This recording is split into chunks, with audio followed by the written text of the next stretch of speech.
An experimental plane crash last night sent the pilot to the hospital with injuries. Brad Rogers is live in Eden Prairie with an update. Brad? Well, Mike, the authorities have just released the name of the pilot. He's 26-year-old Mark Earl Felling from Bloomington, and right now he's in serious condition at Hennepin County Medical Center. Now, it was his experimental plane that he was flying when it went down last night here in the Minnesota River Valley, just beyond that lake in those treetops in between Shakopee and Eden Prairie.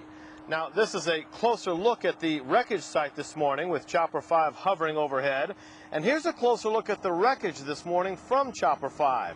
The pilot, as I say, had just taken off from Flying Cloud Airport about a mile away from here, but this is as far as he got. The pilot took off around 9:45 last night. An airport spokesman says the pilot never did gain enough altitude and ended up crashing in a swampy wooded area near the river. The pilot radioed for help before crashing last night in his experimental plane.